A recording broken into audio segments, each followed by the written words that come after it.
Hello everyone, I welcome you all to Guru Mantra classes. आज हम ये लास्ट पार्ट देखने वाले हैं चैप्टर नंबर 3 में। ड्रेनेज सिस्टम का जो चैप्टर है, मैंने आपको स्टार्टिंग में बिल्कुल बताया था कि जब हम ये चैप्टर ऑलमोस्ट बुक से कंप्लीट कर लेंगे तो मैं आपको कुछ शॉर्टकट्स बताऊंगी, रिवर के पाथ्स को बताऊंगी जिसको आपको फॉलो करना है और उससे आपको लर्निंग में बहुत ज़्यादा हेल्प हो जाएगी। तो मैं बहुत ज़्यादा इसमें बेसिक्स में नहीं घुसूंगी, लेकिन हाँ, मैं आपको एक ओवरव्यू ज़रूर दे दूंगी कि आपको लर्न चीज़ें कैसे करनी है, किन किन चीज़ों पे आपको ध्यान देना है। तो शुरू करते हैं चैप्टर। तो इंपॉर्टेंट टॉपिक्स इसमें जो है ये है ड्रेनेज के बारे में, ड्रेनेज सिस्टम के बारे में, drainage basin, catchment area, watershed और रिवर बेसिन। ये सारी चीजें हम चैप्टर में ऑलरेडी देख चुके हैं। मैं अब डायग्राम के थ्रू आपको सारी चीजें एक्सप्लेन करूंगी इसको। तो ये जो आप देख रहे हो ये रिवर का बैंक है। ये जो रेड कलर का आप देख रहे हो ये रिवर का बैंक है और ये वाटर का फ्लो है। ठीक है, इसमें पानी है। ये जो पूरा एरिया होगा ना, इसको हम कहेंगे ड्रेनेज। ठीक है, और ये जो पाथ होगा इसको हम चैनल कहेंगे। ठीक है, तो जो वाटर का फ्लो होता है किसी चैनल में, ये आप देख रहे हो ना चैनल, ये रेड कलर का जो मैंने बाउंड्री बनाया है ये रिवर का एक चैनल हो गया। ठीक है, तो वाटर जो इस चैनल में फ्लो कर रहा है और रिवर बेड से ये पास कर रहा है। रिवर बेड मतलब रिवर के नीचे जो सतह है, जो जमीन है, उसको रिवर बेड कहते हैं हम। तो इस पूरे को हम कहेंगे ड्रेनेज। ठीक है, ड्रेनेज का कॉन्सेप्ट क्लियर होना चाहिए। फिर बात करेंगे, अगर बहुत सारे ड्रेनेज मिल जाए, ये देखो बहुत सारे ड्रेनेज है, मैंने अलग अलग लाइंस में आपको दिखाया है। By several rivers joining it will be known as drainage system. बहुत सारे ड्रेनेज को मिला के, नेटवर्क ऑफ ड्रेनेज को मिला के बनता है ड्रेनेज सिस्टम। ठीक है, और अगर हम इस ड्रेनेज नेटवर्क के पूरे एरिया को कवर करते हैं, मैंने देखो आपको हाईलाइट करके बताया है ये रेक्टेंगुलर में कि जो ये पूरा एरिया होगा ना, जहां से आपका पूरा ड्रेनेज नेटवर्क जा रहा होगा, उसको हम कहेंगे ड्रेनेज बेसिन। बहुत क्लियरली आप चीज को समझ लेना। फिर बात करेंगे कैचमेंट एरिया की। तो रिवर जहां से अपना पानी इकट्ठा करके आगे बढ़ता है उस एरिया को हम कहते हैं रिवर का कैचमेंट एरिया।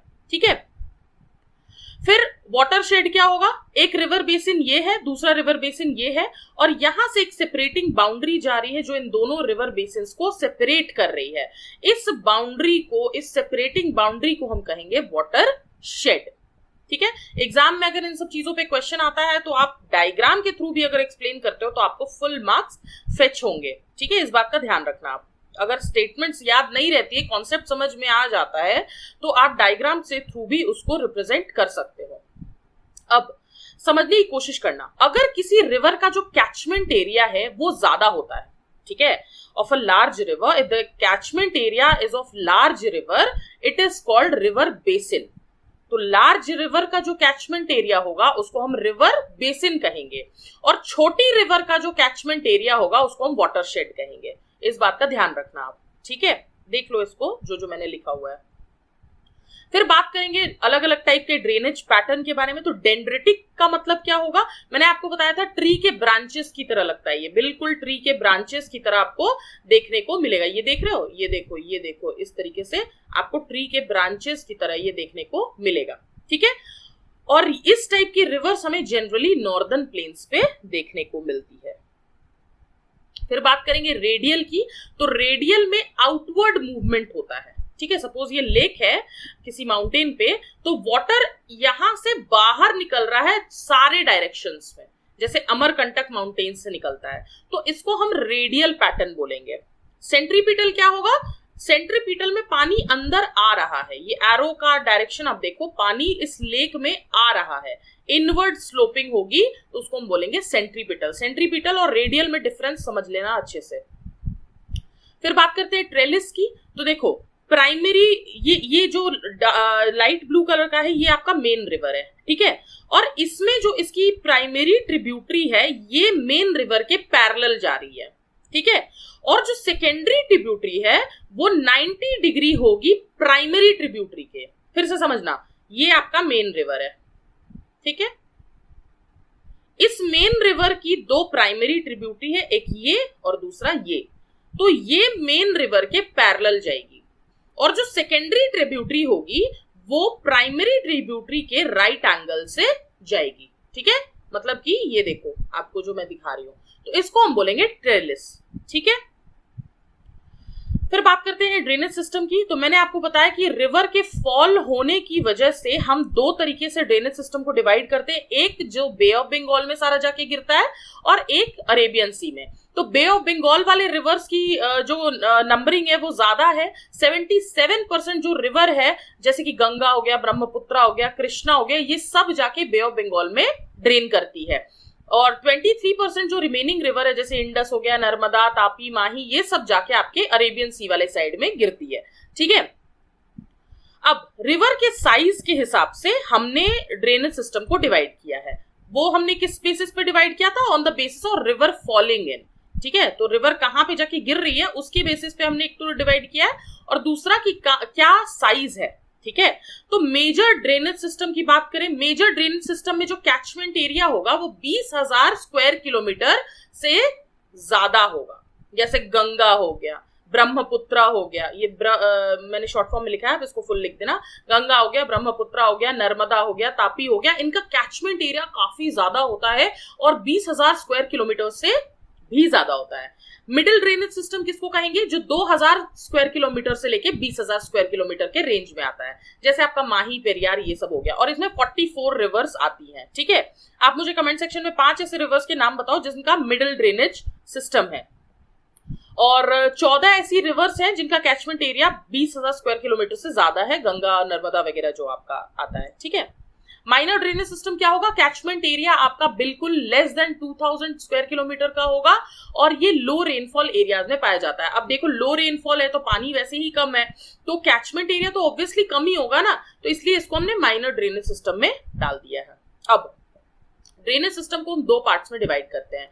एक को हम कहते हैं हिमालय ड्रेनेज सिस्टम, हिमालय या हिमालयन ड्रेनेज सिस्टम, और दूसरे को पेनिनसुलर ड्रेनेज सिस्टम कहते हैं। हिमालयन वाले में आपके 3 आते हैं, इंडस, गंगा और ब्रह्मपुत्रा। सबसे ज्यादा इंपॉर्टेंट यही 3 है। ठीक है, एग्जाम पॉइंट ऑफ व्यू से। पेनिनसुलर ड्रेनेज सिस्टम में आपका गोदावरी, कृष्णा, कावेरी, महानदी, ये सब आएंगे। ठीक है, तो अच्छे से इंडस, गंगा और ब्रह्मपुत्रा का मैं पूरा आपको पाथ बता दूंगी। गोदावरी, कृष्णा, कावेरी, महानदी का जो है वो आप बुक से पढ़ लेना। जितनी चीजें याद रहती है, नहीं रहती है तो इतना स्ट्रेस लेने की जरूरत नहीं है। ठीक है, अब हिमालयन रिवर्स का ओरिजिनेशन कैसे हुआ है मैं बताती हूँ आपको। फर्स्ट स्टेज की बात अगर हम करते हैं तो फर्स्ट स्टेज में यानी कि मियोसीन टाइम, ये हमने ना अलग अलग टाइम जोन्स बना रखा है, मियोसीन, प्लीस्टोसीन। ठीक है, तो ये सब टाइम जोन्स है। तो मियोसीन टाइम पे बहुत ज्यादा, मैं अभी भी आपको बोलूंगी टाइम जोन पे भी अब मत गुस्से चले जाना आप कि टाइम जोन्स याद करने सारे, नहीं। मैं जितना बता रही हूँ बस उतना ध्यान में रखो, क्योंकि उतने से ही एग्जाम में क्वेश्चन आएगा और आपका पर्पस एग्जाम पास करने का होना चाहिए। और अगर आपको एकदम पीएचडी करनी है इसके ऊपर तो आप प्लीज और सोर्सेस को रेफर करो, ये सिर्फ इतना सोर्स काफी नहीं होगा आपके लिए। ठीक है, तो अगर हर चीज के बारे में जानना है तो बहुत सारे सोर्सेस को रेफर करना होगा। मैं आपको एग्जाम पॉइंट ऑफ व्यू से पढ़ाती हूँ कि आपका एग्जाम अच्छे से निकल जाए और आपको अच्छे नंबर आ जाए। ठीक है, मियोसीन टाइम की बात है। शिवालिक या फिर जो इंडो ब्रह्म रिवर था वो प्रेजेंट था। ठीक है, मियोसीन टाइम पे Indo Brahm river was present. ठीक है, एक ही रिवर था। ठीक है, और this was flowed from east in Assam to Punjab and Sindh in the west. तो इसका फ्लो कहां से कहां था? ईस्ट से लेके पंजाब, ईस्ट यानी कि असम की बात कर रही हूं, ईस्ट से लेके पंजाब और सिंध वेस्ट में, इतने दूर इसका फ्लो था ये इंडो ब्रह्म रिवर का। ठीक है, इसकी एविडेंस कैसे हमें पता चलती है कि ऐसा कोई रिवर हुआ करता था या ऐसा कोई लैंडफॉर्म प्रेजेंट था? तो शिवालिक माउंटेन्स पे जो एलुवियल डिपॉजिट्स हमें मिलते हैं, ठीक है, और उसके वहां पे जो रॉक्स हमें मिलते हैं वो हमें दिखाते हैं कि ये जो फॉर्मेशन हुआ है, ठीक है, ये एक ही रिवर के कारण हुआ है। इन रॉक्स में, इन एलुवियल डिपॉजिट्स में, इन सबको देख के हमें यही क्लियर कट पता चलता है कि यहाँ पे एक ही रिवर हुआ करती थी और ये कहाँ ड्रेन करती थी? गल्फ ऑफ सिंध में। ठीक है, मैप पे जाके देखोगे गल्फ ऑफ सिंध किसको कहते हैं। उसके बाद क्या हुआ? फिर प्लीस्टोसीन पीरियड की बात करें तो प्लीस्टोसीन पीरियड में दिल्ली रिज आपका बनता है। ठीक है, दिल्ली रिज या पोटवार रीजन जो है वो आपका ऊपर उठ रहा था। तो यहाँ ऊपर उठने की वजह से जो वाटर होगा वो भी उठ रही है, तो वाटर भी दो जगह पे डिवाइड हो जाएगी। तो ईस्टर्न और वेस्टर्न पार्ट में रिवर डिवाइड हो गई। ठीक है। तो जो रिवर वेस्ट की तरफ गई उसको हम बोलते हैं इंडस रिवर सिस्टम, और जो रिवर ईस्ट के तरफ गई वो अभी भी एक ही रिवर थी, गंगा और ब्रह्मपुत्रा उस वक्त इवॉल्व नहीं हुई थी। ठीक है, क्या बोला मैंने कि प्लीस्टोसीन पीरियड में दिल्ली रिज आपका अपलिफ्ट हो रहा था या फिर पोटवार रीजन आपका अपलिफ्टमेंट हो रहा था।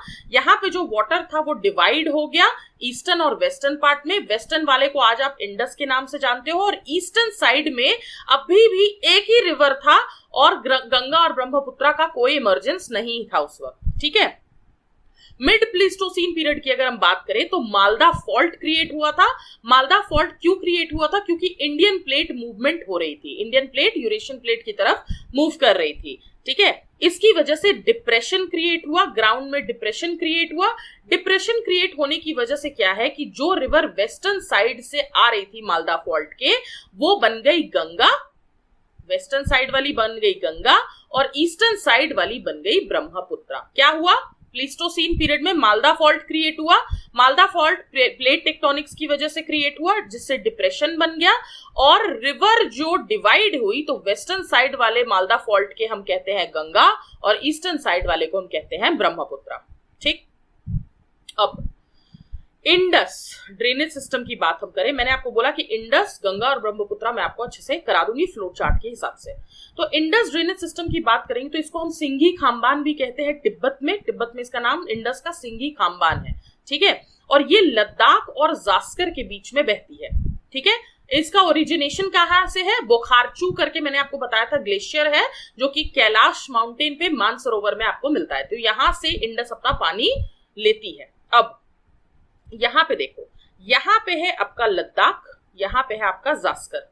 ठीक है, लद्दाख और जास्कर के बीच से ये नदी निकलती है। अभी मैंने आपको बताया ये निकलती है, यहां पे जास्कर एक ट्रिब्यूटरी है, जास्कर अपना पानी इसमें डालता है। उसके बाद आगे बढ़ता है तो श्योक रिवर इसको ज्वाइन करती है और नुब्रा श्योक को ज्वाइन करती है। ये देखना, नुब्रा नदी जो है वो श्योक को ज्वाइन कर रही है।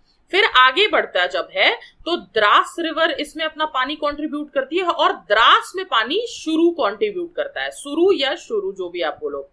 फिर उसके बाद आगे बढ़ोगे तो शिगार करके आपका आएगा ट्रिब्यूटरी, और आगे बढ़ोगे तो गिलगिट आएगा। ठीक है, उसके बाद यहां पे आप देख लो, फिर जो ये इंडस है, ये आपको पता है कि 5 मेन रिवर्स है इंडस में। कौन कौन सी? झेलम, चिनाब, रावी, ब्यास और सतलज। इसको इसी ऑर्डर में याद करना, JCRBS, झेलम, चिनाब, रावी, ब्यास और सतलज। तो ये है इंडस का पूरा फ्लो कि इंडस रिवर में कौन कौन सी नदियां अपना पानी ट्रिब्यूट करती हैं। इंडस की ट्रिब्यूटरीज कौन कौन सी हैं? काबुल होगा, हष्टांग हो गया, तोश हो गया, खुर्रम हो गया, हुंजा हो गया। ये सब पाकिस्तान की ट्रिब्यूटरीज है। ठीक है, तो पाकिस्तान की जो रिवर्स है जो अपना पानी इंडस में कंट्रीब्यूट करती हैं, वो काबुल, हाष्टांग, तोश, खुर्रम और हुंजा है। ठीक है, झेलम की बात करेंगे तो झेलम का जो आपका ओरिजिनेशन है ये वेरीनाग से आता है। ठीक है, पीर पंजाल में। चिनाब का बारालाचला से आता है। रावी का रोहतांग पास के पास कुल्लू हिल्स है, वहां से आता है। ब्यास का भी सेम है। सतलज का आपका मानसरोवर में राकास लेक है, वहां से पानी आता है। ठीक है, जो लिख के दिया है वो सब बहुत ज्यादा इंपॉर्टेंट है, उनको किसी भी हाल में स्किप मत करना क्योंकि उसी से क्वेश्चन आएंगे।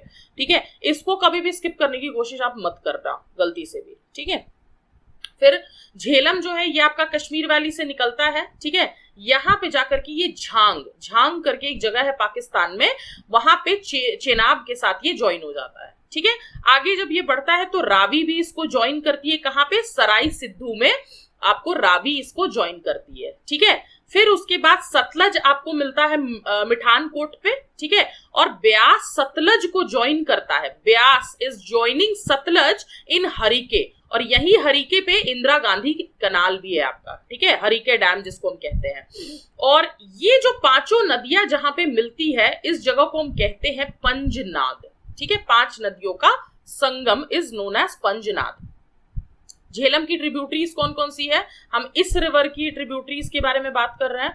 ट्रिब्यूटरीज कौन कौन सी है? किशन गंगा, शैली गंगा, दूध गंगा। बहुत ही आसान सा है, किशन गंगा, शैली गंगा और दूध गंगा।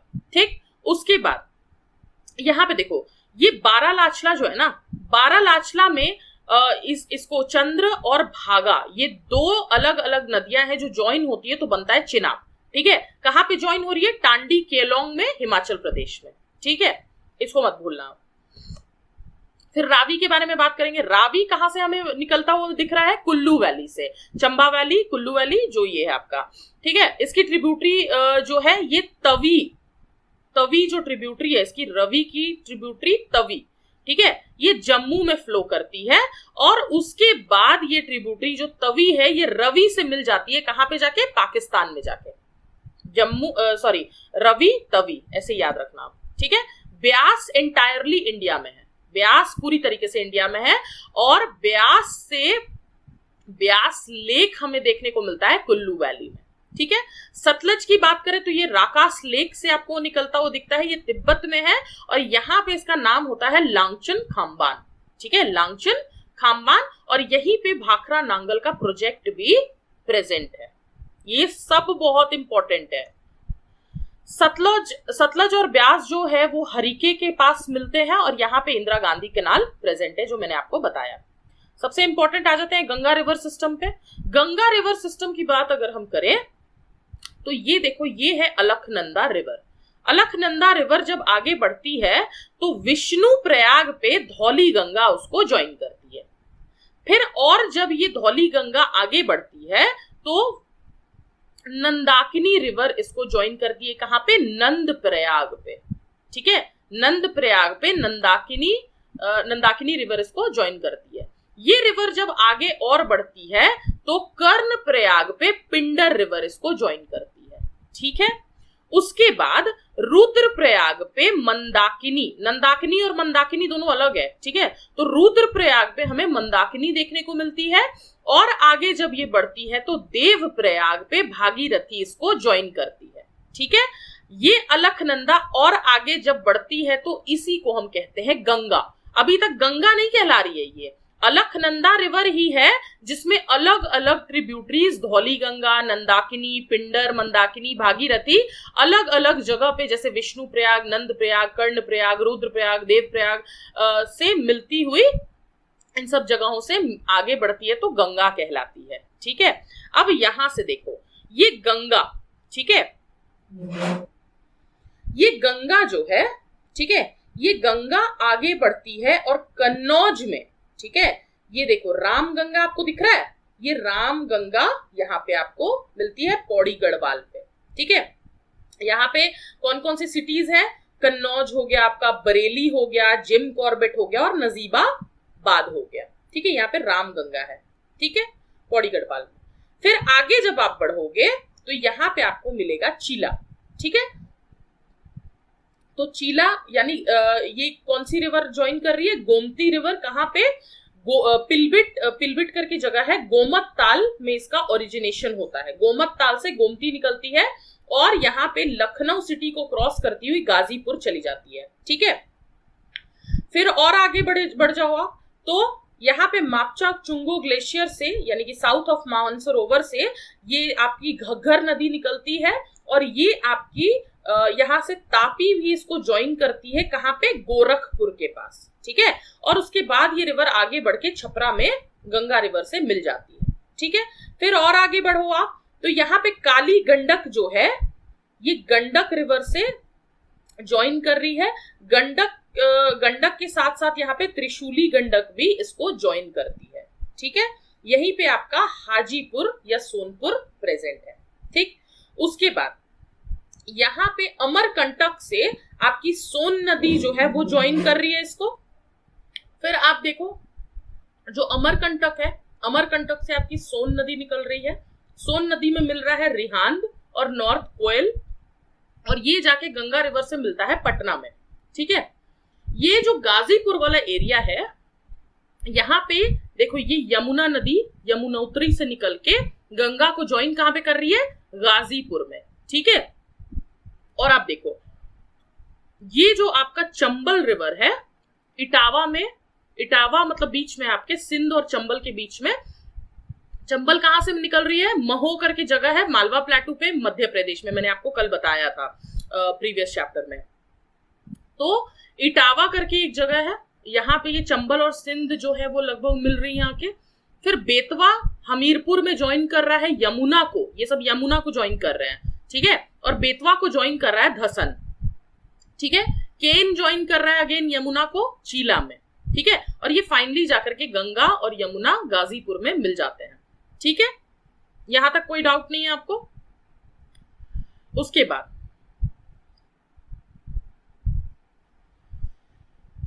फिर आप ये देखो कि ये जो कोसी नदी है, मैंने आपको बताया था कोसी नदी को सौरो ऑफ बिहार कहा जाता है। कोसी में मिलती है सन कोसी, तमूर कोसी और सप्त कोसी। कहां पे मिल रही है? भागलपुर में मिल रही है। किससे? गंगा से, ठीक है। और ये वाला आपका हो गया नॉर्थ ईस्टर्न साइड वाला राजमहल हिल्स। और यहाँ पे वाटर जो है, ये जो गंगा का पानी है, ये दो जगह में डिवाइड हो जाता है। मेघना जो कि बांग्लादेश में चला जाता है और हुगली जो कि कोलकाता में चला जाता है, ठीक है। हुगली में ज्वाइन कर रहा है दामोदर रिवर जो कि आपका छोटा नागपुर प्लेटो से निकलता है, और दामोदर को ज्वाइन कर रहा है काराकार, ठीक है। इस दामोदर को, ये जो दामोदर नदी है ना, ये दो प्लेटूज को डिवाइड करती है। एक को हजारीबाग प्लेटू कहते हैं, दूसरे को रांची प्लेटू कहते हैं, ठीक है। मैं इसी जगह पे रहती हूँ, मेरा होम टाउन है। ये जो दामोदर रिवर है, ये हजारीबाग प्लेटू को रांची प्लेटू से डिवाइड करता है। और दामोदर को सौरो ऑफ बंगाल कहते हैं। भूलना मत कभी भी, sorrow of Bihar is Kosi and sorrow of Bengal is Damodar, ठीक है। उसके बाद इनका डिवीजन हो जाता है। लास्ट है आपका ब्रह्मपुत्र रिवर सिस्टम। मैं बहुत ज्यादा इसमें घुसने नहीं वाली हूँ, मैंने आपको इसीलिए मैप दे दिया है कि ये इस रिवर को तिब्बत में सांगपो रिवर से हम जानते हैं। आप ये वाला पाथ देखो इसका, ठीक है। ब्रह्मपुत्र इस पाथ को फॉलो करती हुई आपका ये वाला पाथ लेती हुई आपका बांग्लादेश में एंटर करती है। यहाँ पे तीस्ता रिवर इसको ज्वाइन करती है, इसको जमुना कहते हैं। फिर जमुना जो है ये पद्मा को ज्वाइन करती है, मेघना इससे ज्वाइन होती है और जाके फाइनली ये बे ऑफ बंगाल में गिर जाती है। पूरे एरियाज को ध्यान में रखना, सब मैंने डाला है यहाँ पे। हरिद्वार कहाँ पे है, रावली रेंज कहाँ पे है, ठीक है, धनसिरी, ये सारी चीजें आपको इस मैप में बताई है। इस मैप को बिल्कुल ऐसा करो कि एकदम मेमोराइज कर लो। ये देखो राजमहल हिल्स भी बताया, जहां से गंगा का दो डिवीजन हो जाता है, एक बांग्लादेश चली जाती है और एक आपका इधर आ जाती है, बंगाल की तरफ आ जाती है, ठीक है। तो ये आपका पूरा ड्रेनेज सिस्टम मैंने यहाँ पे खत्म कर दिया है। अब मुझे नहीं लगता कि आपको इस चैप्टर में कोई भी डाउट्स है, और अगर फिर भी आपको डाउट है तो आप चैप्टर को 2 बार एटलीस्ट रिवाइज करो, क्योंकि ड्रेनेज सिस्टम ऐसा है कि आप चाहोगे एक बार में हो जाए तो वो नहीं होने वाला है, वो बहुत क्लियर है। तो चलो रिवाइज करते रहो। I will see you in the next lecture. Thank you so much, take care, bye bye and keep preparing. And also do not forget to like this channel and like this video and subscribe this channel. Thank you. Bye bye.